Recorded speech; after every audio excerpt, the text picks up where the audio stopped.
দর্শক আসসালামু আলাইকুম। সিলেট ভিউ সরাসরি সম্প্রচারে আপনাদেরকে স্বাগতম জানাচ্ছি। আমি শহীদুল ইসলাম সবুজ। আপনারা জানেন যে আজ সকাল থেকেই কিন্তু সিলেটে ভারী বর্ষণ হচ্ছে, আর সেই ভারী বর্ষণের ফলেই কিন্তু সিলেট মহানগরীর নিচু জায়গাগুলোতে জলাবদ্ধতা সৃষ্টি হয়েছে। আমরা দাঁড়িয়ে আছি সিলেটের হাওয়াপাড়া এলাকায়। আমরা আপনাদেরকে হাওয়াপাড়া এলাকার দৃশ্য এখন দেখানোর চেষ্টা করছি। আপনারা দেখতে পাচ্ছেন যে হাওয়াপাড়া যে পয়েন্টটি আছে সেই পয়েন্টে কিন্তু হাঁটু পানির উপরে আছে, এবং কি এইখানকার যে ব্যবসা প্রতিষ্ঠানগুলো আছে সেই ব্যবসা প্রতিষ্ঠানেও কিন্তু আসলে ব্যবসা প্রতিষ্ঠানেও পানি ঢুকছে। এমনকি এই বেশ কয়েকটি ব্যবসা প্রতিষ্ঠানে পানি ঢুকে পানি হাঁটু পানির উপরেও কিন্তু সেই পানি আছে। আমরা যদিও আপনাদেরকে একটি ছোট একটি রেস্টুরেন্টের অবস্থা যদি দেখাই, তাহলে আপনারা দেখতে পাচ্ছেন যে এই রেস্টুরেন্টের কিন্তু আসলে হাঁটু পানির উপরে পানি আছে, এবং আমরা আপনাদেরকে দেখানোর চেষ্টা করছি সিলেট মহানগরীর হাওয়াপাড়ার এলাকার জলাবদ্ধতা। আমরা যদিও আপনাদেরকে একটি তথ্য গতকালকে দিয়ে রেখেছি, আমরা আজকেও দিচ্ছি। সিলেটের আবহাওয়া অফিস কিন্তু গতকালকেই বলেছিল সিলেটের টানা 3 দিন বৃষ্টি হওয়ার সম্ভাবনা আছে।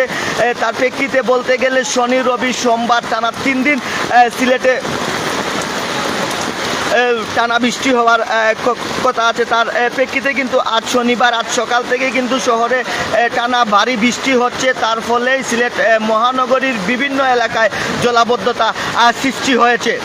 আমরা যদিও আপনাদেরকে শহরের যে সিলেটের সীমান্তবর্তী যে এই এলাকাগুলো আছে, যেমন ধরেন গোয়াইনঘাট কিংবা কোম্পানিগঞ্জের যে সীমান্তবর্তী এলাকা আছে, আমরা সকালবেলাও কিন্তু আসলে খবর পেয়েছি যে রাধানগর থেকে গোয়াইনঘাটের যে সড়কটি আছে সেই সড়কে কিন্তু যান চলাচল এখন বন্ধ আছে, অর্থাৎ যে সড়কের উপরেই কিন্তু পানি সড়কের উপর দিয়েই পানি যাচ্ছে, এমনটাই কিন্তু খবর আমরা পেয়েছি। এবং সাথে সাথে পাহাড়ি ঢল তো আছে, অর্থাৎ বলতে গেলে এক কথায় গতকাল রাত অবধি কিন্তু আসলে সিলেটের সুরমা এবং কুশিয়ারা নদীর পানি বিপদসীমার নিচে ছিল। আজ সকাল থেকেই কিন্তু তা হু হু করে বাড়তে শুরু করেছে, এবং খুব দ্রুত সময়ের মধ্যে বাড়ছে, এবং খুব তাড়াতাড়ি যে বিপদসীমা অতিক্রম করতে পারে বলে আমাদেরকে নিশ্চিত করেছেন বাংলাদেশ পানি উন্নয়ন বোর্ড সিলেট শাখা।